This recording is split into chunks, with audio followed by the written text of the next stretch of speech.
오늘은 팽도리님과 함께 비트코인 암호화폐 관련된 주요 현안을 나눠보도록 하겠습니다. 작가님 안녕하세요. 네, 안녕하세요.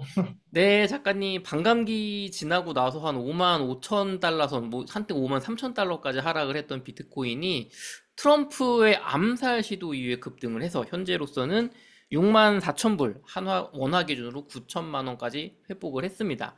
최근에 비트코인 가격의 움직임 어떻게 보시는지요?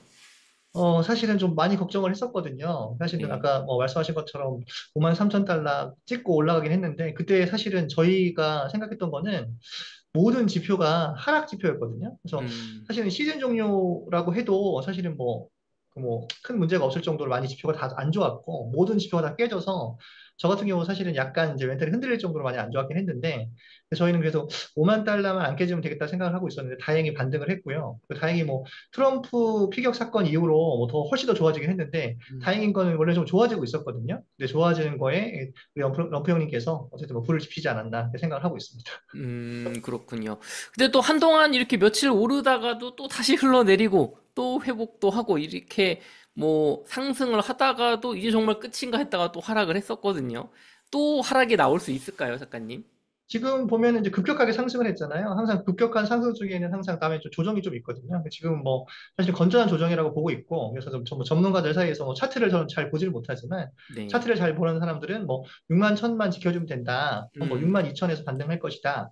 아니다. 뭐 한번 6만 3천에서 반등하면서 얘기를 하고 있는데, 지금 보면 지금도 6만 4천을 좀 올라와 있잖아요. 네. 사실은 지금은 악재보다도 호재가 더 어느 정도 이제 먹히는 시장이어서, 제 생각에는 이제 6만 2천 밑으로는 좀 안 더 내려갈 것 같긴 한데, 제가 저번에 6만 달러가 안 깨진다고 했는데 음. 깨져가지고 사실은 하락에 대한 예측은 조금 조심스럽긴 하지만, 지금 이제 하락을 몇 번 맞고 왔잖아요. 그러니까 네. 지금은 사실은 좀 좋은 그런 상황이 아닐까 생각을 하고 있습니다. 저희는 그래서 6만 2천 달러는 안 깨지지 않을까 이렇게 생각을 하고 있습니다. 6만 2천 달러 정도를 좀 최저 지지선으로 보시는 건가요?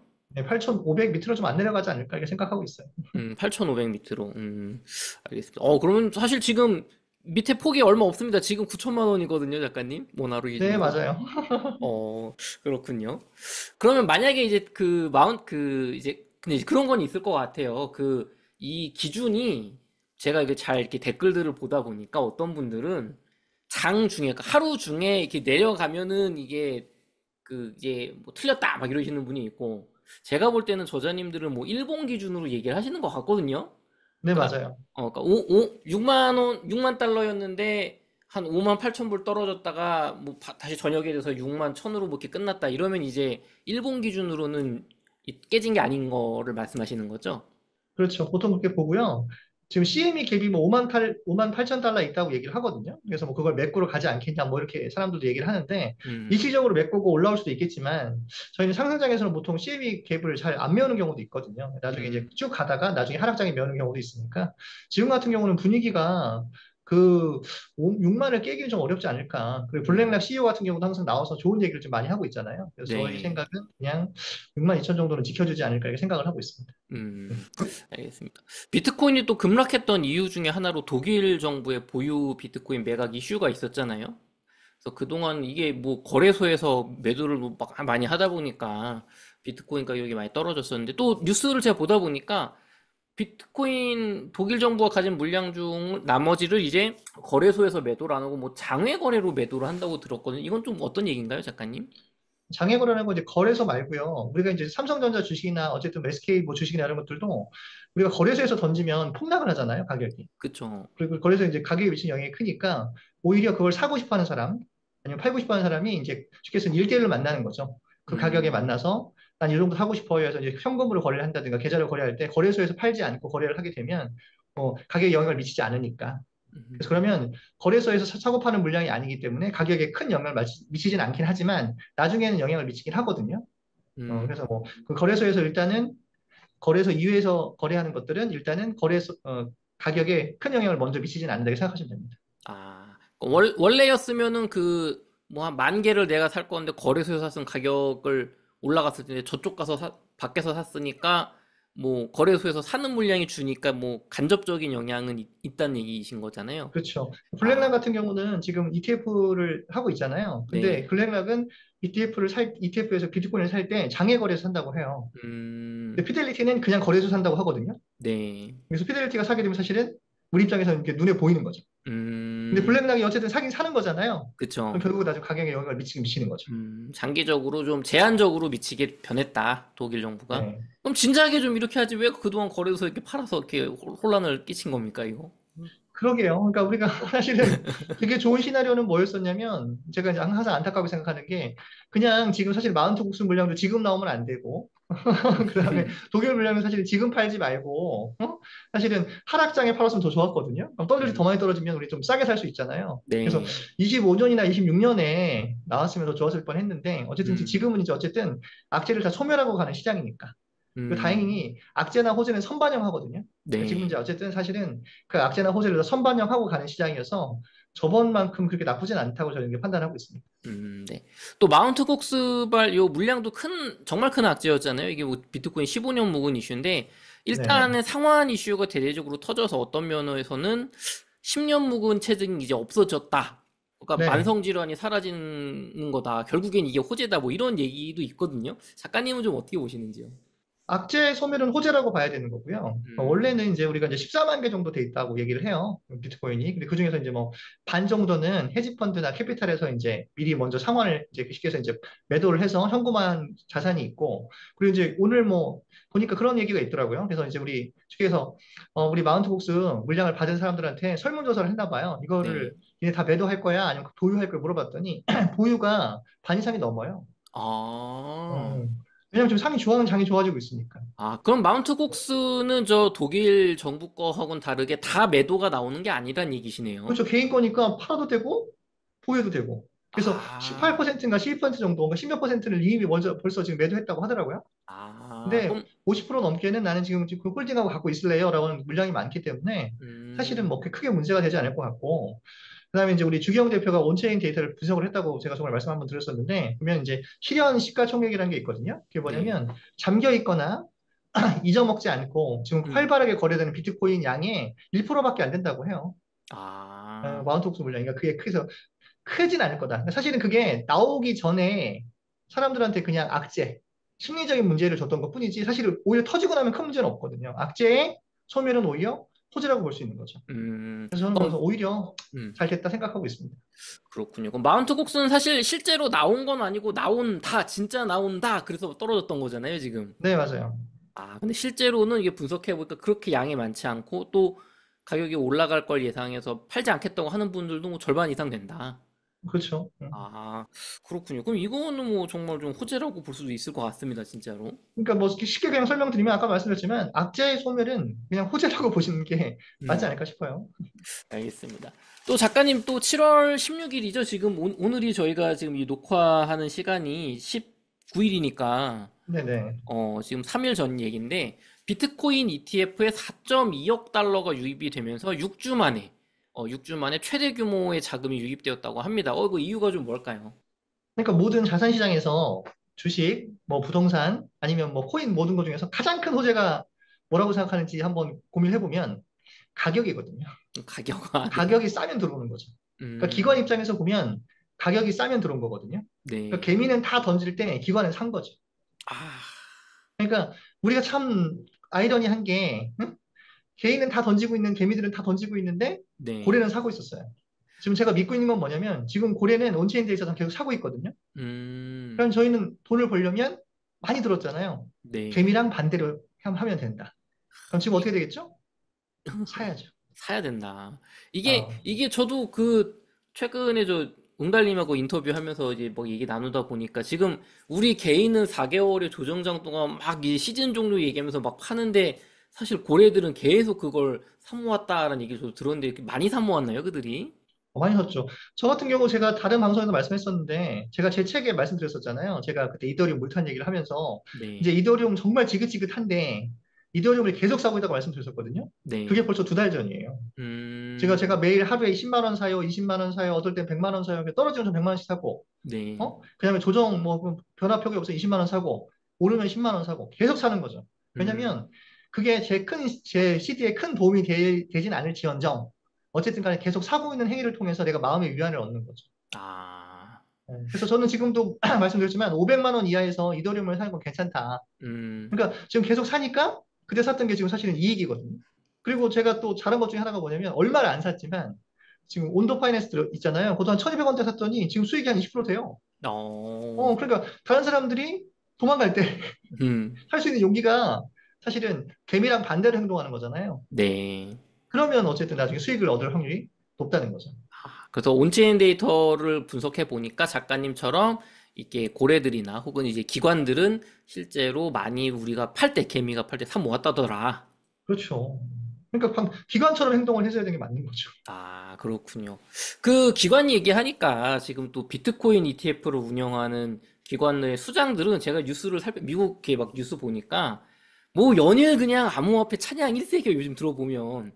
근데 그렇죠. 이게 참 웃긴 게 세계 최대의 자산 운용사 블랙록의 레리 핑크 회장은 몇 년 전만 해도 네, 비트코인은 쓰레기다라고 하셨던 분 아닙니까, 이분이? 맞죠. 근데 이분이 지금 나와가지고 며칠 전에 비트코인은 합법적인 금융 수단이며 통화 가치 하락에 대응하는 자산이다. 이거 무슨 막 금같이 막 얘기를 해요. 이렇게 좀 입장이 바뀐 이유가 있을까요, 작가님? 그러니까 비트코인은 이제 가치를 알아보는 것도 있고요. 근데 블랙락 입장에서는 뭔가 새로운 돌파구가 필요했거든요. 왜냐면 음, 1등이긴 한데 자꾸 이제 2등한테 밀리고 있었는데 네, 우리가 뭔가 새로운 돌파구가 뭘까? 그럼 세상은 디지털 세상으로 가니까 디지털 자산이라는 거에 대해서 고민을 해보고 네, 주변에서도 디지털 자산을 우리가 취급하지 않으면 결국 우리가 밀리게 된다라는 것들 때문에 여러 가지 조언을 받았겠죠. 그래서 음, 그중에 가장 좋은 게 비트코인이라는 걸 알게 됐고 그 비트코인 시장을 우리가 선점하게 되면 나중에 실물 자산의 토큰화라고 항상 얘기하잖아요. RWA 시장도 우리가 다 선점할 수 있다라고 또 얘기를 하죠. 그래서 저번에 보니까 레리 핑크가 블랙락의 CEO 레리 핑크가 이제 그 쉽게 해서 이제 그런 거죠. 투자자들한테 그 조언하는 이제 글들이 나와 있는 게 있거든요. 네, 보면은 앞으로 인플레이션은 계속 심해질 것이고, 음, 그죠? 그다음에 돈의 가치는 화폐의 가치는 떨어질 건데 이걸 어떻게 해칭할 거냐?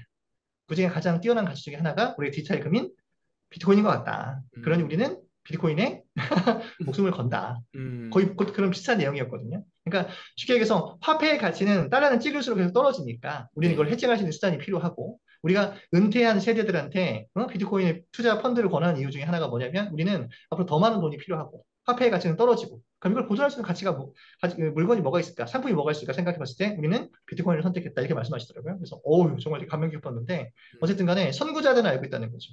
그리고 음, 블랙락이 평단이 6만 500인데, 그죠? 제가 그때 말씀드렸겠지만, 아니, 우리가 이제 5만 3천, 뭐, 진짜 5만 5천 떨어졌을 때는 제가 어떻게 버텼냐면, 그때 말씀드렸는데, 이런 거죠. 아니, 대기업도 다 물리고, 네, 블랙락도 물렸는데, 그냥 같이 망하는 건 괜찮다. 어차피 음, 뭐, 왜냐면 같이 망하면, 그죠? 블랙락을 살려주지 않을까요? 그래서 저는 음, 그래서 사실 그때 좀 불안하긴 했지만, 그래도 어쨌든 더 살 수 있었던 거는, 왜냐면 옛날 같으면 비트코인이 없어져요.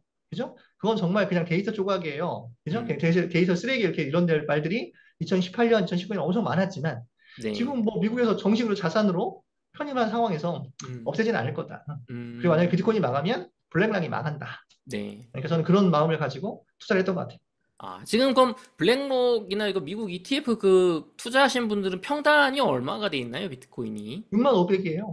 6만 500불이요. 그러면은 네. 아까 작가님이 6만 불 밑으로 내려가기 쉽지 않다라고 얘기해 주신 뭐 나름의 근거가 요게 좀 될 수도 있을까요? 그렇죠. 그리고 이제 떨어지면 사실은 뭐 블랙락이 살려주지 않을까요? 음, 그러면은 떨어지면은 고객을 위해서라도 뭐 어떤 식으로든 더 매수를 해서 이 가격을 지킬 거다. 아, 그럼요. 아, 그렇군요. 작가님, 근데 아까 블랙록이, 근데 이게 또 그런 게 있습니다. 이분이 대단한 분이긴 한데, 아니, 본인 비트코인 ETF 팔아먹으려고 그냥 막 이러는 거 아니냐. 사실 뭐 이거 비트코인 가격 떨어질 건데, 그냥 당장 돈 벌려고 이런 거 아니냐. 이렇게 근시안적으로 막 팔아먹으려고 하는 그런 정도의 규모의 회사는 아닌 거죠, 여기가 그래도? 전 세계에서 어쨌든 간에 최대 그 시기에서 그냥 자산 운용사잖아요. 그럼 네. 쉽게 얘기해서 보통 이분이 블랙락이 얼마를 갖고 있냐면 쉽게 얘기해서 마이크로소프트 지분의 한 8%? 어, 그러니까 그런 거죠. 그러니까 무조건 우리가 이제 쉽게 해서 이제 빅테크 그 입장에서 큰 애들 있잖아요. 시가총액 10위권 안에 들어있는 모든 주식의 7, 네. 8%를 다 갖고 있거든요. 아, 그 뭐 애플 뭐 메타 네. 저기 뭐야 뭐 테슬라 뭐 이런데 마이크로소프트 다 거기 한 7, 8% 갖고 있는 회사가 블랙록이다. 그 정도다. 블랙록이다. 그런데 블랙록도 지금 보니까 비트코인을 지금 제가 알기로는 한 2, 4%, 그러니까 한 2%, 3% 정도 갖고 있는 거 알고 있거든요. 그래서 어, 조금 더 채워야 돼요, 사실은. 음, 8%까지 채우려면. 아, 그러니까 그렇군요. 블랙락은 계속 할 수밖에 없기 때문에 저희 입장에서는 블랙락이 망한다면 사실 우리나라 하나 망하는 거는 쉬운 거니까 그 네. 정도로 블랙락이 이렇게 허술하지 않습니다. 아, 허술하지 않다. 네. 그 작가님은 지난번에 비트코인과 이더리움을 50대 50으로 갖고 있으면 뭐 안정적인 좀 이제 투자되면서 수익률도 뭐 나쁘진 않을 거다라고 얘기해 주셨는데 비트코인 가격이 상대적으로 조금 많이 올라온 것 같거든요, 이더리움보다. 그럼 그렇죠. 지금 비트코인을 사는 게 좋을지 아니면 이더리움을 조금 더 요 비중을 높여서 하는 게 좋을지 좀 궁금합니다. 저는 뭐 그 몇 달 전부터 계속 말씀드렸지만 저는 이더리움을 더 좋아해요, 사실은. 음, 그래서 비트코인을 만약에 지금 제가 코인 투자를 하겠다. 그러면 일단은 저는 비트코인 하나도 안 사고 이더리움만 100%살 것 같아요. 이더리움만. 네. 그럼 작가님, 요게 또 많은 분들이 이더리움을 이렇게 비트코인하고 동급으로 보는 이유가 궁금하다. 그러니까 예를 들면 지금 작가님은 이더리움 100% 사신다고 했지 알트코인 100% 산다는 얘기가 아니잖아요, 지금. 네, 이더리움을 100% 산다는 얘기죠. 작가님은 비트와 이더의 비중이 둘 중 하나가 50% 이상 돼야 된다고 말씀하셨잖아요, 지난번에. 저는 지금 이더의 비용 60%예요. 아, 작가님은 비트가 혹시 없으신가요, 네, 그러면? 하나도 없습니다. 그 이유가 궁금합니다. 비트코인을 그래도 갖고 있어야 되는 거 아닌가. 왜냐면 지금 제가 처음 말씀드렸지만 저희 책에 보면 봄, 여름, 가을, 겨울 중에서 저는 봄에 비트코인을 사서 모았잖아요. 그쵸. 근데 여름이 됐단 말이에요. 음, 근데 지금 여름이라고 저희는 판단하고 있으니까. 그러면 일단은 저희는 수익률 싸움을 할 거잖아요. 네. 비트는 정고점을 넘었잖아요. 그쵸. 근데 이더리움은 안 넘었죠. 그리고 비트코인은 지금 ETF가 됐죠. 됐죠. 그래서 3월. 더 많이 올랐죠. 네. 이더리움은 아직 ETF가 안 됐죠. 그쵸. 이제 며칠 뒤에 최종적으로 이제 막 네. 승인이 되는 거죠. 23일에 된다고 하죠. 그죠? 그러면 되면 약간의 그 부침은 있겠지만 더 많이 오르겠죠. 그 음, 우리 입장에서 뭐죠? 수익률 싸움을 할 때는 안전하고 더 많이 올 수 있는 거에 베팅해야 되지 않을까요? 맞아요.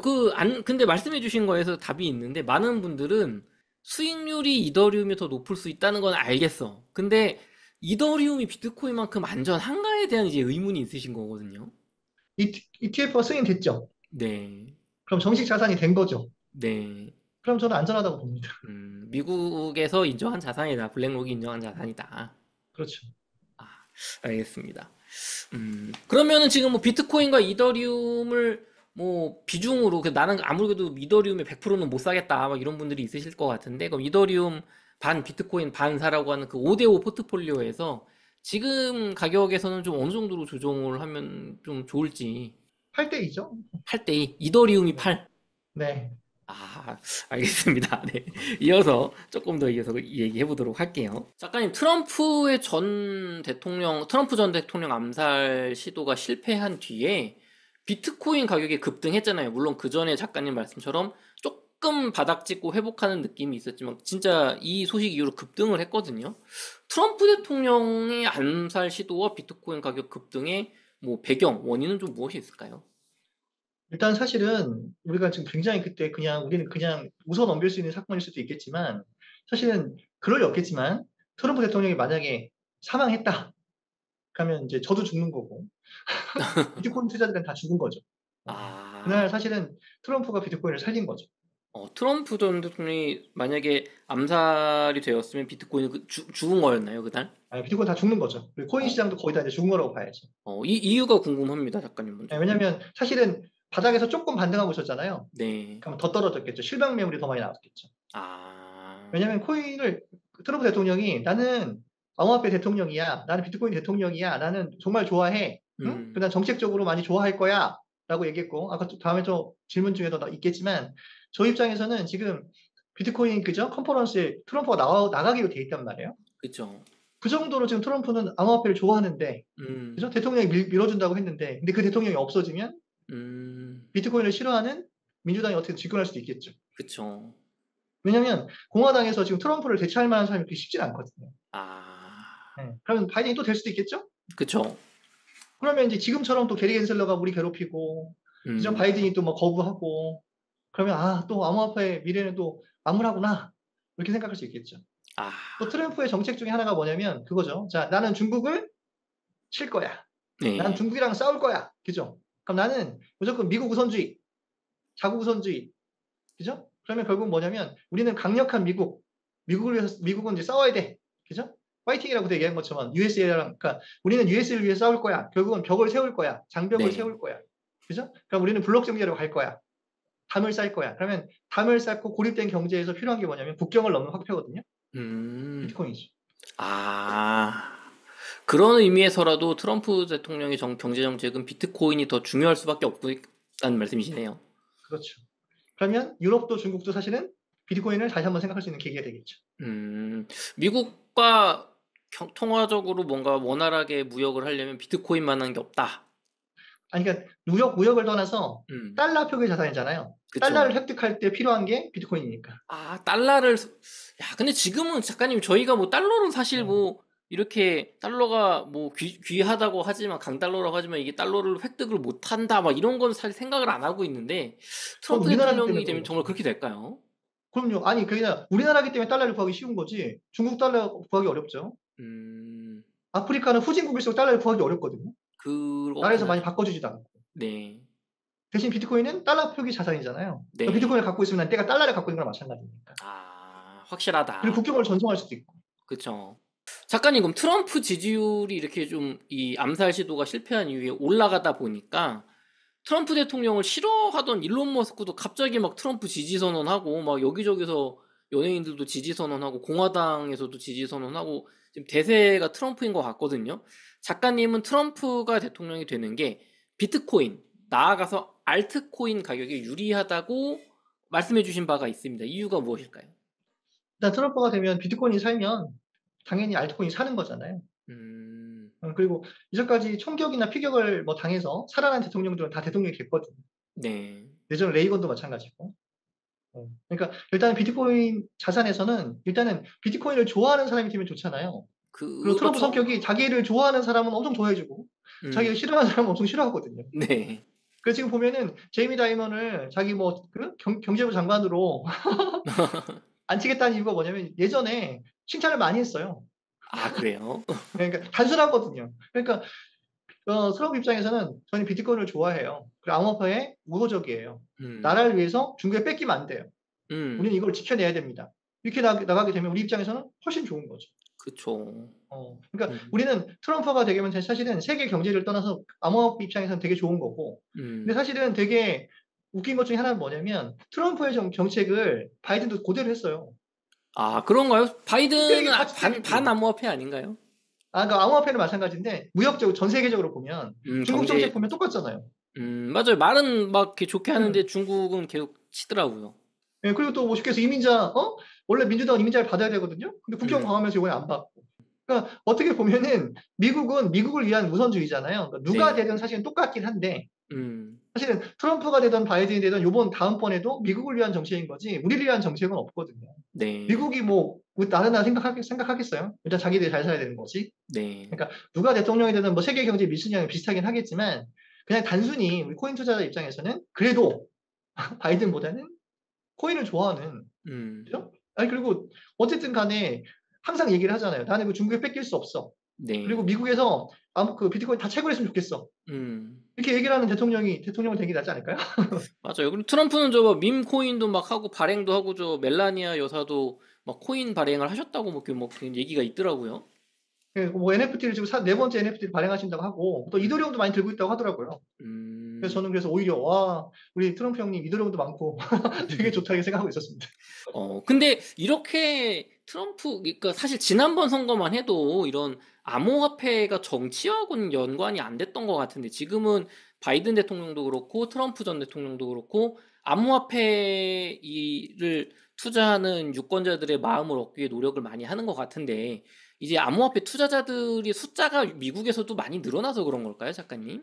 그러니까 이제 우리가 쉽게 해서 지지율이 원래는 피습 전에는 뭐 차이가 뭐 2, 3%밖에 안 났었잖아요. 네.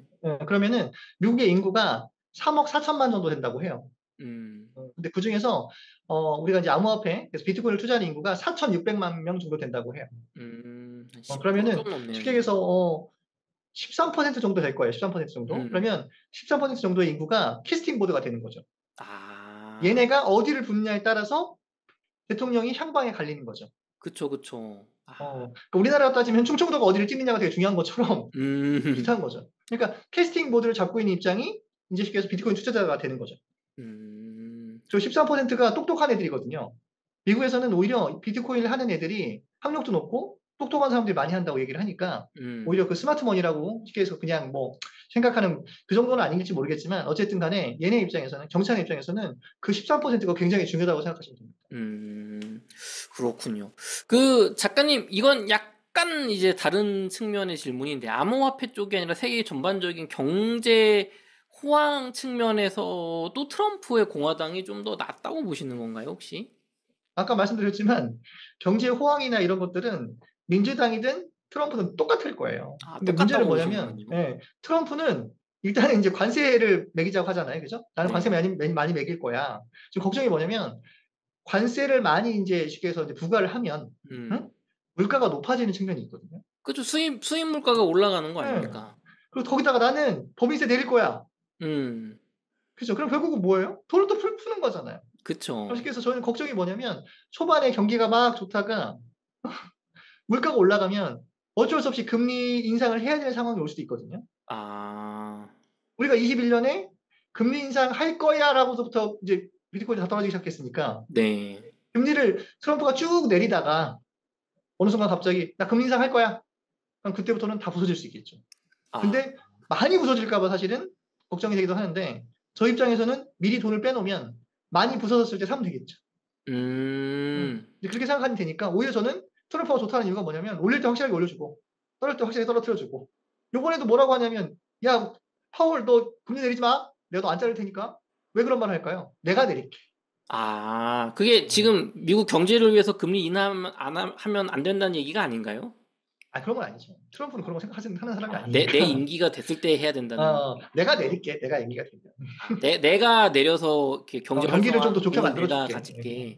예. 아, 그렇군. 그럼 작가님, 그 트럼프 대통령이 돼 가지고 막 말씀하신 것처럼 관세 올리고 뭐 돈 풀고 이런 금리 인하하고 이렇게 해서 하면은 단기간에 비트코인이 더 많이 오를 수 있다는 얘기잖아요, 지금 말씀은. 그렇죠. 유동성이죠. 유동성. 아. 지금 사실은 제가 그냥 희망회를 한번 돌려볼게요. 네. 이거 그냥 저희 뇌피셜입니다. 이렇게 됐으면 좋겠다. 생각은 음. 뭐냐면 이제 오늘 쉽게 해서 이제 바이든이 지금 인기가 많이 떨어지고 있죠. 네. 왜냐하면 트럼프는 총 맞고도 유세를 하는데 네. 바이든은 코로나 걸려서 감기 걸려서 나 이제 못 나와요. 힘들어서. 사람들의 맞아요. 인기가 계속 떨어지고 있거든요. 그러면 이제 바이든이 내려가고 왜냐면 낸시 펠로시도 오바마도 이제 우리 바이든 내려갔으면 좋겠어요. 맞아요. 요즘 그럼 선수 이제 교체 얘기가 있더라고요. 선수 교체가 아마 이번 주말에 되고 선수 교체 이제 해리슨 부통령이 되겠죠? 그럼 해리슨 부통령이 되면 트럼프도 약간 긴장을 하겠죠. 음. 바이든은 내가 그냥 이기는데 네. 젊은 애가 나왔어. 그러면 이제 어쨌든 이제 싸울 만 할 거 아니에요? 그래도 네. 저는 트럼프가 된다고 생각하긴 하겠지만 트럼프 입장에서 긴장이 되겠죠. 네. 그러면 이제 민주당에서 젊은 후보가 나왔으니까 싸울 만 하겠죠. 네. 그럼 어떻게 되냐면 원래대로 금리나 하고 음. 그럼 트럼프는 뭐라고 얘기 되냐면 이번에 컨퍼런스 가서 비트코인에서 좋은 얘기를 하겠죠. 그쵸. 네, 그러면서 더 유동성이 풀리면서 뭔가 좋아지는 저의 음. 희망회로인데 이렇게 됐으면 좋겠다라는 생각을 그러고 좀 당선은 잠깐 트럼프가 해봤습니다. 되고. 네, 그렇죠. 네, 이렇게 해서 아. 한번 좋은 생각을 한번 해봤습니다. 네. 작가님, 트럼프 대통령이 된다면 2025년 비트코인 상승장의 정말 끝물에, 정말 이 가장 가격이 많이 올라갔을 때 얼마까지 좀 갈 수 있다고 보십니까? 저는 3억 정도 맨날 생각하죠. 트럼프 가장 대통령이 많을 땐 되면. 3억, 그리고 최소 한 2억 정도 보고 계속 있으니까. 최소 2억 내지 3억. 네, 아, 그렇군요. 그러면은 반대로 민주당 쪽이 된다고 하면 좀 네, 비트코인 쪽에는 악영향이 좀 있을까요? 그렇죠. 이제는 이제 게리 겐서가 자기가 이제 안 잘리는 거 알고, 음. 그럼 이제 우리 비트코인의 미래는 나쁘진 않지만, 음. 그래도 이제 우리가 원하는 것처럼 확실히 올려주고 확실히 떨어뜨려주고 이게 아니라 이제는 이제 만약에 내년이 원래 상승장이 좀 더 왔으면 좋겠는데 내년 초요, 아니면 올해 음. 말에 이제 그거 없이 선거 끝나고 실망 매물이 터질 수도 있겠죠. 실망 매물로 선거 끝나고 선거 시점이 최고점이 될 가능성도 배제할 수 없다.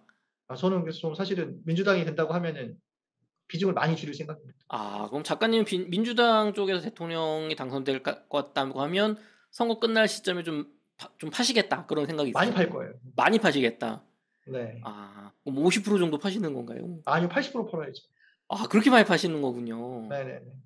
아, 알겠습니다. 작가님 그 팔기 전에 꼭 말씀해 주세요.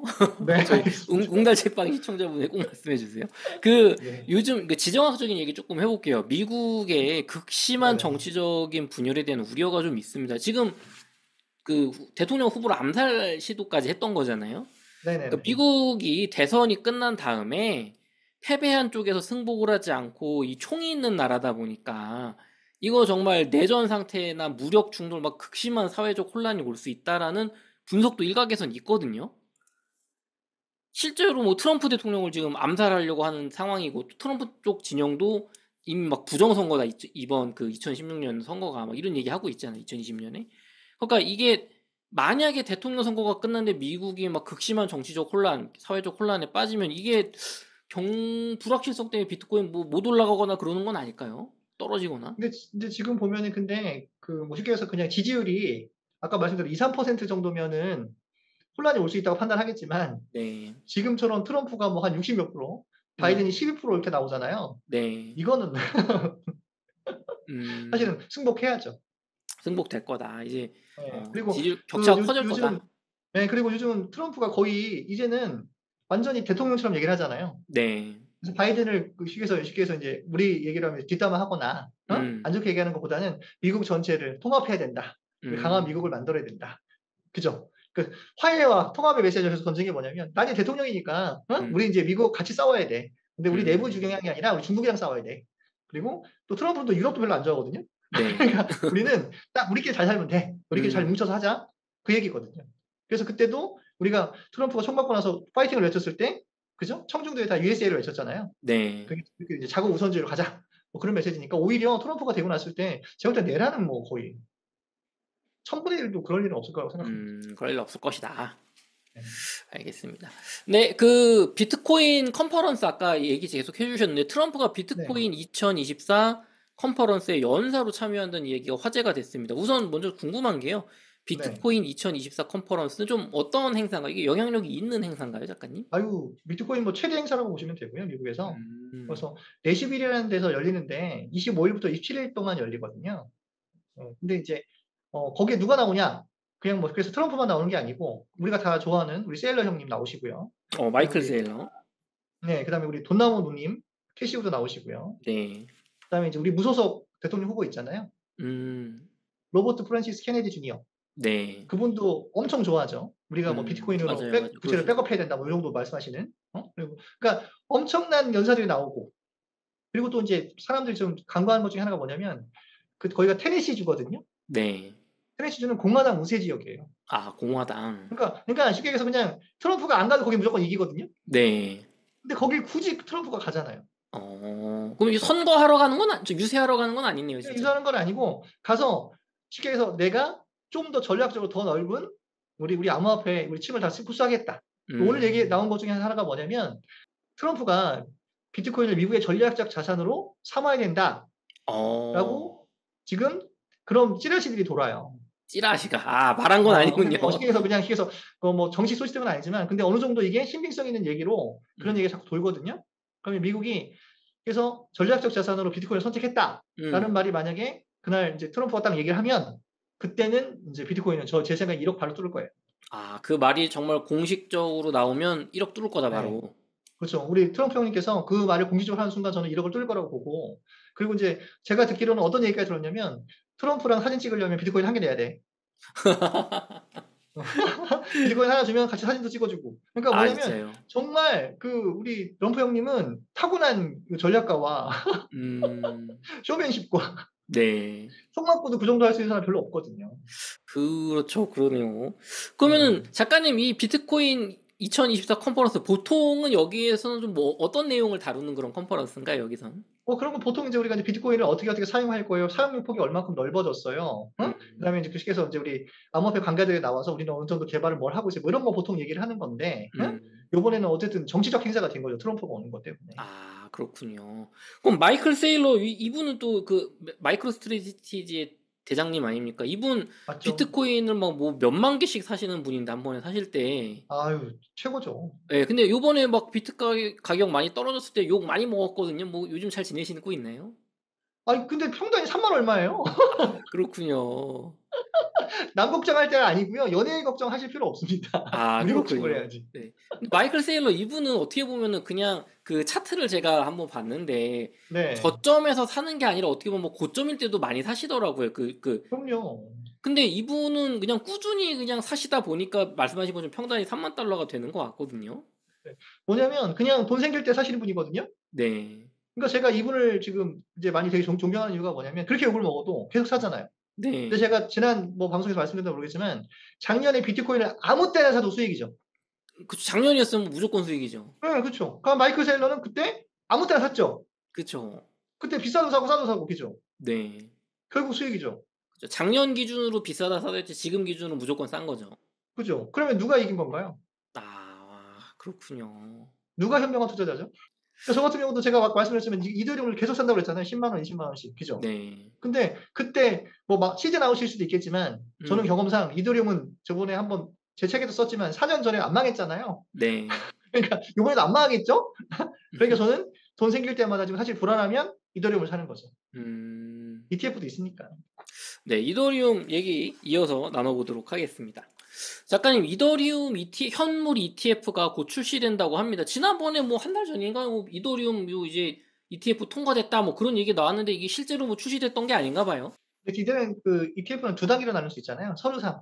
그 네. 지금 이제 S1이라고 해서 이제는 진짜로 수수료도 나오고 음. 하면서 이제 거래가 될 거라고 얘기를 하는데 이제 미국 시간으로는 이제 다음 주 월요일이라고 하니까요. 우리나라 시간은 다음 주 화요일 정도 23일 뭐 이렇게 얘기를 하더라고요. 그래서 음. 이제 좀 긍정적인 거는 뭐 다들 신청하는 데서 6개월 동안은 저 수수료 안 받을게요. 어. 그리고 그레이스케일에서 원래 또 얘네가 또 그렇잖아요. 그런 애들이잖아요. 원래 배짱 장사하는 애들인데 원래는 수수료를 2.5% 하다가 네. 1% 내렸다고 하더라고요. 1.5로. 그래서 음. 제가 볼 때는 일단 초반에는 그리스케일에서 이더리움 있잖아요. 거기 이제 물량이 조금 더 쏟아지긴 할 거거든요. 우리 음. GBTC처럼. 그래서 초반에 출시가 되면, 그죠? 우리가 사는 그 양과 그레이스케일에서 던지는 양이 그것 때문에 좀 출렁출렁 할 거거든요. 그래서 음. 제가 저번에 말씀드렸었지만, 제가 시드 중에서 저번에 원금 빼놓은 거 있다고 했잖아요. 그죠? 네. 그 중에 이제 3분의 1을 이제 그때 이제 ETF 되면 출렁출렁 할 때 들어가려고 지금 또 돈이 어느 정도 있거든요. 그래서 이제 그 음. 시드는 그때 한번 들어가 볼까 지금 고민 중입니다. 그럼 작가님, 이더리움 ETF가 이제 출시가 되는 말 그대로 실제 투자가 가능해지는 다음 주 한국 시간으로 화요일 정도부터 이더리움 가격이 좀 예전에 비트코인 ETF 통과됐을 때처럼 좀 하락할 수 있다. 이렇게 보시는 그렇죠. 건가요? 네, 출렁출렁 할 것 같아요. 왜냐하면 어, 그레이스케일에서 이제 우리 또 이더리움을 던질 수 있거든요.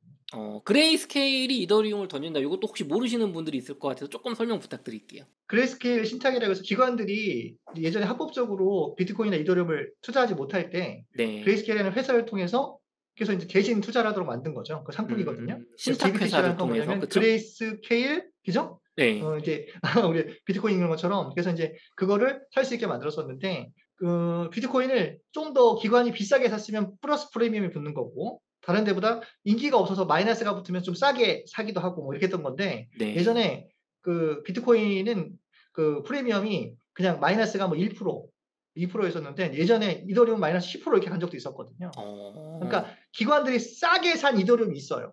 아, 싸게 산 이더리움이 있다, 예, 많이. 예. 그래서 그거를 이제 던질 수도 있는 거죠. 아, 그리고 수수료가 네. 다른 데는 0%인데 그레이스케일은 1.5%인데 그럼 아, 너무 그걸 높네요. 팔아서 음. 다시 0%인 데로 갈 수도 있겠죠. 그죠. 어차피 나는 많이 올라 있으니까. 네. 그리고 나 이거 팔고 안 들어올 수도 있겠죠. 그쵸. 왜냐면 내가 나는 이더리움 ETF 될 때까지만 보유할 거야라는 기관도 있을 수 있잖아요. 그죠. 이제는 딴 거 사는 게 나을 것 같을 수 있죠. 네. 그래서 이제 그거에 대한 또 대안이 뭐냐면 내가 아까 트럼프 형님을 좋아하는 이유가 뭐냐면 트럼프 형님이 되면 우리 트럼프 형님 그 진영에 또 누가 있냐면 우리 이제 비트코인을 좋아하는 분들이 되게 많아요. 그래서 음.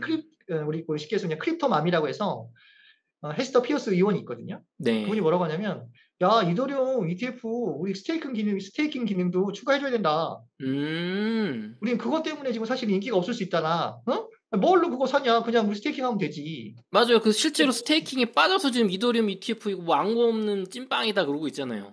네. 근데 이제 우리 이제 그 피어스 누님 같은 경우 뭐라고 하냐면 야 그거까지 해줘야지. 근데 트럼프가 되면 될 수 있다는 얘기죠.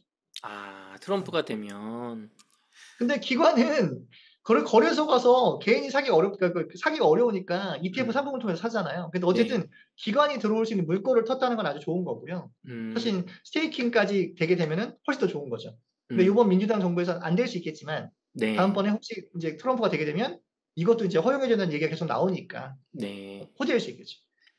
그럼 만약에 이더리움 ETF가 이번에 출시되고 출렁임은 있겠지만 어느 정도 자금이 유입되는 상태에서 비트코인 불장이 뭐 선거 연말까지 막 왔을 때 그때 트럼프가 되고 나서 이더리움 스테이킹 승인해주겠다 이러면 그때 또 막 불장이니까 막 폭발해서 갈 뭐 수 있는 거 아닙니까? 그렇죠. 우리 이제 희망의 돌 돌리는 건데. 아, 그렇군요. 물론 이건 저의 그 뇌피셜 희망으로입니다, 여러분. 네. 근데 아닐 수 어쨌든 뭐 있습니다. 부정적인 생각보다는 네. 그렇군요. 그 작가님 그럼 그 스테이킹은 왜 빠진 겁니까? 이번에 이더리움 ETF에서. 그러니까 이제 스테이킹이라는 거는 이제 쉽게 해서 그런 거죠. 이제 이자 개념이잖아요. 네. 그래서 게리 헨슬러가 그거는 빼고 해라. 이유는 음. 모르겠어요. 근데 뭐 이제 뭐 법적인 뭐 그런 것들 때문에 그거 빼면 승인해 줄게 해서 지금 빼고 해준 거잖아요. 음. 근데 이제 사실은 그게 이더리움의 계속 고유 기능이잖아요. 그래서 네. 이더리움이 좋은 게 뭐냐면 비트코인은 어쨌든 인플레이션 자산이거든요. 어쨌든 우리가 쉽게 해서 캐잖아요. 채굴 네. 하잖아요. 그럼 그러니까 쉽게 해서 비트코인 양은 계속 늘어난단 말이에요. 그죠. 근데 이더리움은 쪼끔씩이지만 늘어나죠. 그죠. 근데 이더리움은 계속 소각을 하죠. 네. 수수료 때문에. 그럼 줄어들죠. 디플레이션 자산이거든요. 그럼 음. 오히려 사실은 이더리움은 쓸수록 줄어드니까 가치가 늘어날 수 있는 거죠. 음. 스테이킹도 하면 또 이자도 더 주잖아요. 그쵸. 맞아요. 그러니까 장기적으로 없어지지 않는다고 치면 그죠? 비트코인이나 이더리움은 음. 좋은 거죠. 그중에서 좀 오히려 또 이더리움이 더 좋을 수도 있겠죠. 더 좋을 왜? 수 있죠. 정보적으로 아직 안 뚫었고. 음. 인제 승인된다고 하고. 네. 스테이킹 기능도 있고. 그러니까 계속 작가님 근데 그런데 이거 네. 스테이킹 기능 없는 상태에서 비트코인 ETF도 있는데 굳이 이거 기관들이 이더리움 ETF 투자 안 하는 거 아닐까? 별로 인기 없어 가지고 안 오르는 거 아닐까요? 근데 그건 이제 모르는 이유가 뭐냐면 말씀드렸지만 기관은 거래소에서 이더리움에서 못 산다니까요. ETF를 통해서 사는 게 맞는 거니까. 네. 그래서 어쨌든 중요한 건 ETF를 통해서 길이 열렸다는 게 굉장히 중요한 거죠. 어차피 기관은 이더리움 못 사니까 스테이킹 원래 못 해. 음. 그렇군요.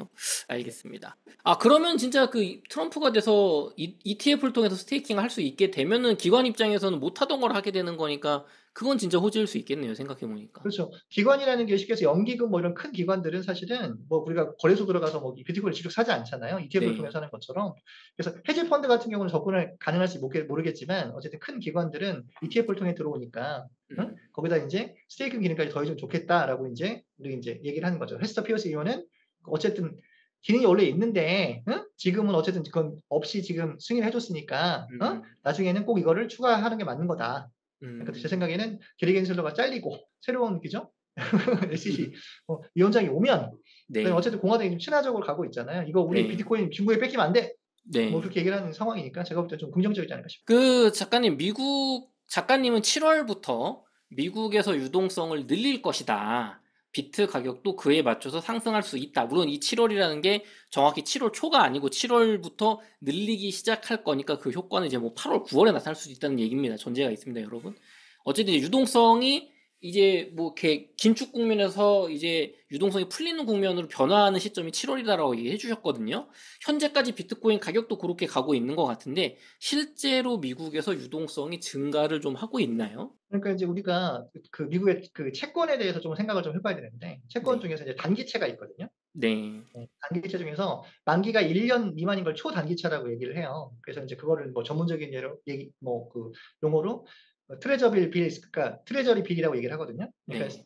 보통은 이제 우리가 1년 미만인 단기 채권 중에서 보통 대표적인 건 3개월물이라고 얘기를 하는데 네. 그래서 원래는 메커니즘 복잡해. 어떻게 되어 있냐면 연준이 있고 정부가 있고 중간에 헤지 펀드가 껴가지고 이렇게 왔다 갔다 이렇게 뭘 해서 그냥 유동성을 주는 건데 그냥 쉽게 설명을 하면 단기채 발행이 늘어나면 네. 유동성을 시장에 주는 거예요. 네. 근데 장기채 발행이 늘어나면 시장에서 유동성을 좀 걷어가는 효과가 있거든요. 네. 근데 4월부터 6월까지는 뭐라고 얘기했냐면 미국 정부에서 우리 장기채를 늘리고 단기채를 줄일 거야. 유동성을 줄인다. 왜냐면 자넷 옐런 누님께서 우리 이제 4월부터 6월까지 좀 줄일 거야. 네. 이제 우리 선거가 가까운 7월부터 9월 달에는 단기채 발행을 늘려서 유동성을 줄 거야. 음. 이야기를 했어요. 그러니까 어차피 제가 아까 말씀드렸지만 그것 때문이라도 유동성이 공급되면서 좋아지고 있었는데 우리 럼프 형님께서 불을 붙여준 거죠. 그래서 네. 저는 7월 달부터 9월 달까지는 좋게 보고 있어요. 그리고 또 이제 9월 달에 어쨌든 금리 인하는 거의 90% 이상 된다고 얘기를 하잖아요. 금리 인하 기대감도 있고. 그리고 그 아, 지표들도 지금 민주당이 잘 만져서 금리 인하 지금 될 수 있게 다 만들어 놨죠. 그렇군요. 그러면은 그 유동성이 앞으로 늘어날 거고 이렇게 보고 계신데 또 트럼프는 최근에 아까도 짚어주셨지만 트럼프 대통령이 11월 대선 전에 금리 인하면 안 된다 이런 얘기하고 나스닥이 11% 급락하기도 했거든요. 뭐 이거 금리 인하 안 하는 거 아닙니까? 9월에 작가님? 근데 지금은 누가 잡고 있죠? 바이든 민주당이 민주당이 잡고 대통령이죠. 있죠. 예, 그러니까 민주당 입장에서는 트럼프가 하라는 대로 할까요? 아니면 안 할까요? 아, 내려서 선거를 이겨야 되니까. 그렇죠. 아까 말씀드렸지만 해리슨 제가 볼 때는 뭐 우리 거의 바이든이 내려간다고 봐야 되거든요. 네. 왜냐면 바이든 일단은 지금 뭐 쉽게 코로나 걸려서 안 나왔잖아요. 네. 여론도 안 좋아요. 붙어서 떨어져 나가는 것보다는 아유 제가 전 건강상의 이유로 그 양보를 해서 해리슨이 나갔어요. 그거 아. 훨씬 더 명예로운 퇴진이겠죠. 아, 그쵸. 그래야지 또 뒤에 주자도 뭔가 이렇게 내쫓아내는 게 아니라 네. 이렇게 그런 이미지가 생기게 명분이 좀. 그리고 바이든 선거 컴패스 뭐라고 하냐면 지금 우리 대통령님께서 우리 선거 자금이 다 말랐어요. 우리 아, 지금 아무도 지원 안 해줘요. 다 우리 트럼프한테 갔어요. 질 것 같아서 그런 건가요, 그게? 네, 그렇죠. 아까 음, 말씀하신 것처럼 우리 일론 머스크도 지금 다 트럼프한테 줄을 서고 하는데, 네. 그죠? 그러니까 우리 지금 돈이 없어요. 그러니까 우리 후보 교체해야 됩니다. 그럼 음, 해리슨이 나왔어요. 자, 해리슨을 밀어줘야 될 거 아니에요. 그쵸. 그럼 경기를 좋게 만들어야 될 거 아니에요. 금리 인하 해야죠. 그렇군요. 그럼 트럼프가 뭐 자기 전에 하지 말라고 해도 뭐 대통령은 민주당 쪽이니까 민주당은 선거를 위해 할 거다. 근데 이제 우리 그 파월 형님께서 나 임기 다 채워준다고 우리 트럼프가 얘기했으니까 나 안 해. 그렇게 할 수는 없을 것 같아요, 제 생각에는. 어쨌든 현직이 더 세다. 네, 그렇죠. 아, 그렇군요. 작가님, 암호화폐 자산운용사의, 미국의 암호화폐 자산운용사 비트와이즈의 맷 호건 최고 투자 책임자는 이더리움 ETF 출시가 되면 18개월 동안 150억 달러의 순유입을 기록할 것이라고 예상을 했고요. 연말까지 이더리움 가격이 사상 최고치인 5,000달러 위로 끌어올릴 것이라고 전망을 했습니다. 또 스테노 리서치에서는 올해 말까지 이더리움 가격이 최소 6,500달러를 갈 거다라고 봤거든요. 요게 좀 근거가 있는 얘기인지 또 가격은 좀 적당한 예측인지 궁금합니다. 그러니까 그 얘기하는 게 뭐냐면 저도 한번 찾아봤는데 그러니까 원래 이제 매트 호건이라고 하는 사람이 얘기하는 게 뭐냐면 우리 아까도 말씀드렸지만 비트코인은 채굴해서 양이 늘어나지만 음, 이더리움은 인플레이션 비율이 되게 낮아요. 그러니까 네, 디플레이션 자산이에요. 수수료를 쓸수록 소각이 돼요. 네, 그리고 이더리움은 되게 중요한 것 중에 하나가 뭐냐면 아까 스테이킹 말씀드렸잖아요. 음, 이더리움의 28%는 스테이킹에 잠겨 있어요. 물량이, 예, 그리고 나머지만 돌아다니는 거잖아요. 그죠? 네, 그러면 쉽게 해서 가격을 올리는 데는 양이 적으면 금방금방 올릴 수 있겠죠. 그쵸. 수량이 그럼 적으면, 가격이 올라가면 팔릴 이유가 없잖아요. 그죠? 그쵸. 스테이킹에 더 많이 잠그겠죠. 이더리움에서 가장 큰 키워드는 스테이킹이거든요. 스테이킹에 잠겨있는 물량이 많기 때문에 사실은 올리기도 더 좋은 거죠. 이더리움은 사실 제일 좋은 것 중에 하나가 뭐냐면 어쨌든 아까도 얘기했지만 헤스터 피어스 의원도 얘기했지만 우리는 ETF에 스테이킹 기능을 추가해야 돼요라고 얘기한 것처럼 네, 중요한 거는 인플레이션 자산이 아니고 디플레이션 자산이고 네, 묶여 있고 지금 호재가 남아 있고 음, 기관이 들어오고 그죠? 그러면 전 연말에 충분히 지금 가격이 2배 이상 갈 거라고 보거든요. 그러니까 어. 원화 가격으로는 1,000만 원 정도 보고 있어서 저도 그래서 그냥 안전하게 이더리움을 사고 있는 거죠. 이분들 주장이 오히려 금액적으로 좀 보수적이다라고 보실 수 있겠네요, 그러면. 1,000만 원 정도 전 보고 있습니다. 그렇군요. 맞습니다. 주식에도 보면은 작전주 이런 것들 보면은 이렇게 시중 물량 적은 거 가지고 막 이렇게 올리는 거잖아요. 많으면 이게 올릴 수가 없으니까. 네네. 아, 그런 면에서 또 장점이 있군요. 그러면 작가님, 이더리움은 연말까지 이제 1,000만 원 정도 보셨는데, 솔라나는 좀 어떻게 보십니까? 솔라나 아주 좋게 보고 있어요. 좋게 보고 계신가요? 네네. 솔라나도 지금 보면 이제 업그레이드 나중에 이제 또 이슈도 있고, 그다음에 이제 네. 사실은 솔라나 뎁들이 되게 잘 돌아가잖아요. 그리고 음, 링코인도 있고. 그래서 솔라나를 좋아하는, 지금 보면은 그 뭐 미국의 투자자들이 되게 많고 벤처 캐피탈도 많아가지고 음, 솔라나 같은 경우도 저는 충분히 지금 보면은 뭐 저번에도 얘기했지만 지금 뭐 ETF도 신청해 놨잖아요. 네. 그러니까 저 같은 경우는 솔라나 다음이 뭐 리플일 수도 있겠지만 일단은 우리가 1, 2등은 사실은 충분히 ETF를 우리가 생각을 했는데 갑자기 3등을 지금 음. 우리가 이제 솔라나를 신청을 했잖아요. 그래서 보통 얘기하는 게 뭐냐면 이거는 트럼프가 되면 해줄 거야. 트럼프가 되면 솔라나 아, ETF까지는 예, 해줄 해준다. 거야라는 그런 그 쉽게 해서 그냥 우리 그냥 옵션 같은 걸로 지금 신청을 해놨다고 얘기를 하잖아요. 네. 저 같은 경우는 솔라나를 아주 좋게 보고 있고 그 솔라나랑 또 관계된 코인들도 되게 좋게 보고 있습니다. 아, 그렇군요.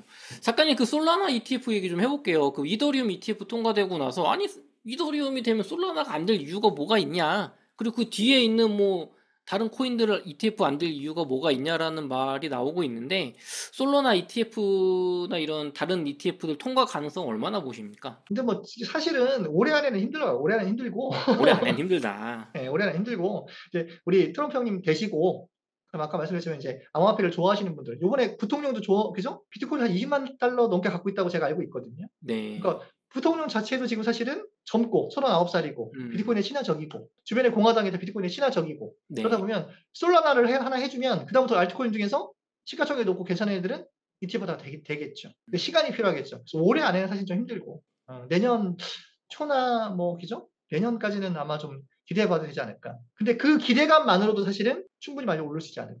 아, 그렇게 충분히. 생각합니다. 이거 어떻게 보면 약간 현실성의 차이인 것 같아요. 보면은 비트코인 ETF는 이미 됐고, 이더리움은 이제 됐는데 스테이킹이 빠져 있고, 지금 말씀하신 거 들었을 때 트럼프 대통령이 된다면 이더리움의 스테이킹은 그래도 뭐 대통령 되고 나서 가장 빠른 시간 내에 그래도 어떻게든 해줄 것 같고, 가능성이 그나마 좀 이건 더 높고, 근데 이제 그렇죠. 솔라나 ETF부터는 좀 내년에 될 수도 있지 않을까, 뭐 이렇게 조금 더 if가 많이 붙는 것 같거든요. 그렇죠. 왜냐면 시가총액 순으로. 아, 그럼 반대로 더 불확실한 거니까 만약에 된다면 또 상승 가능성 훨씬 높을 수 있겠네요. 아유, 어마어마하겠죠. 아, 그러니까 시가총액이 낮을수록 더 많이 올릴 수 있으니까. 더 많이 오를 수 있을까? 단 이거를 믿고 투자 이쪽에 막 몰빵하는 건 절대 안 된다. 아유, 그런 건 안 되죠. 제가 항상 이더리움을 60% 갖고 있고 예전에 비트코인을 뭐 비트코인만 매집했고 했었잖아요. 하여튼 네. 안전자산 한두 개는 무조건 갖고 있어야 되는 거니까. 작가님은 안전자산을 비트코인과 이더리움으로 보시는 거잖아요. 암호화폐 그렇죠. 쪽에. 솔라나도 사실은 좀 위험하다고 보는 거죠. 솔라나도 비트와 이더만큼 안전한 건 아니다. 아유, 그럼요. 그 정도는 아, 아닙니다. 그럼 1억의 여유 자금이 있다고 하면 요거 포트폴리오 뭐 안정형, 그다음에 뭐 중립형, 공격형 좀 어떻게 좀 하면 좋을까요? 이제 자기 형편을 알아야 돼요. 내가 지금 1억을 갖고 이제 지금 처음 시작할 거야. 네. 처음 시작할 거야. 경험이 없어. 그럼 다 이더리움만 사야 돼요. 이더리움만. 왜냐면 다른 알트 손댈 여유가 없어요. 네. 왜냐면 내가 처음 하는데 그 변동성을 이겨낼 수 없어요. 네. 만약에 저는 주식 투자도 많이 해봤고요. 위험 뭐 해봤고요. 그다음에 코인도 여러 가지 해봤는데 지금 이제 안 하다가 다시 해보려고 해요. 라면 그때 이제 생각이 달라지겠죠. 음. 그때도 아까 말씀드렸지만 이더리움 반을 무조건 들고 있어야 되는 거죠. 50%. 네. 나머지 알트를 이제 50%를 잘 배분을 해야겠죠. 그래서 음. 50% 중에서 제가 저번에 말씀드린 대로 AI 코인, 그죠? RWA 코인 음. 해서 잘 배분을 해가지고 해야 되는데 하여튼 이더리움 50%, AI 20%, RWA 뭐 쉽게 해서 음. 20%, 그다음에 10%는 뭐 다른 뭐 게임 코인을 하던, 그죠? 음. 뭐 이렇게 해서 리스테이킹을 하던 이렇게 하면 되는데 중요한 건 요즘은 테마가 AI잖아요. 네. 그러니까 AI 코인은 꼭 담아 두는 게 낫지 않을까 이렇게 생각이 듭니다. 네. 작가님 그 나는 비트코인으로 인생을 배웠다 책의 공동 저자이신데 그 책을 읽어보면 좀 어떤 식으로 포트폴리오를 구상하면 될지 좀 나와 있을까요? 제 책에 뭐 안전자산부터 시작해서 제가 뭐 경험담 같은 거 많이 적어놨으니까요. 중요한 건 저번에도 말씀드렸지만 지금 이 시점이 상승장 중에 조정인 건지, 음. 아니 53,000 깨졌을 때 지금 시즌 아웃이고 시즌 종료고 이제는 완전 하락장의 시작인 건지를 판단하셔야 되거든요. 근데 네. 제 책에서는 지금 여름이라고 그랬거든요. 아직 상승장 중에 조정이라고 판단을 했다고 얘기를 했고 저는 네. 그걸 믿고 그냥 이제 참고 버텼는데 그때 뭐 저번에도 저한테 질문 주셨겠지만 200일선이 깨지면 다 팔고 네. 200일선이 올라가면 사고 그랬으면 이번에 손해 많이 봤을 거거든요. 네. 왜냐면 그건 본인의 기준인 거예요. 그분은 음. 그렇게 하는 거고 네. 저 같은 경우는 큰 대세의 흐름을 봐서 돌발 악재도 있지만 그러니까 트럼프 같은 돌발 호재도 있죠. 그쵸. 아무 생각하지 못한. 그렇지 그죠. 않나요? 이거 뭐 누가 예상했겠어요, 이걸. 그죠? 근데 200일선을 금방 올라왔죠. 이틀 만에. 네. 근데 그럴 때 살 수 있었을까요? 그죠? 그죠? 근데 손해보고 팔고 위에서 사는 거잖아요. 네. 근데 저희들 같은 경우는 저는 1도 안 팔았거든요. 왜? 음. 믿고 버티고. 왜냐면 아직 대통령 선거가 있는 해는 무너지지 않았어. 그리고 네. 주식이 떨어진 적이 없어. 그러니까 우리 11월까지는 그냥 믿고 가보자. 어떤 네. 게 맞는 건지. 오히려 공부를 많이 하고 똑똑한 사람들은 그때 다 팔았고요. 네. 시민 종교 아니야? 근데 오히려 저처럼 그냥 무난한 사람들은 그래 그냥 믿고 음, 가보자. 응? 우리 블랙락을 믿고 대통령을 믿고 트럼프를 한번 믿어볼까? 그러면서 이제 끝까지 가는 사람들도 있고 그건 이제 본인의 몫이라고 생각합니다. 알겠습니다. 작가님, 7월 초 하락 기간에 비트코인은 약 한 최대 25% 정도 빠지고 알트코인은 더 빠져서 한 4, 50% 가까이 이게 빠진 코인들이 있다 보니까 많은 분들이 또 우리나라는 알트코인을 많이 투자하시니까 더 고통을 느끼셨던 것 같은데요. 알트코인 투자자분들은 지금 무엇을 해야 될까요? 포트폴리오 조정을 해야 될까요? 아니면 뭐 조정하는 뭐 어떤 알트로 갈아타야 될까요? 그러니까 지금 사실은 요즘 지금 굉장히 난이도가 어려운 게 뭐냐면 알트코인이 생각보다 많이 빠지고요. 음, 그다음에 사람들이 똑똑해져가지고 이제 사실은 뭐 저 세력이라는 말을 별로 좋아하진 않는데 개미를 정말 열심히 터는데 개미들이 안 털려 나가요. 그리고 개미 잘 붙잡고 있어요. 왜냐면 정보가 너무 많아. 음, 유튜브도 그렇고 예전부터 정말 우리가 들을 수 있는 게 정말 많거든요.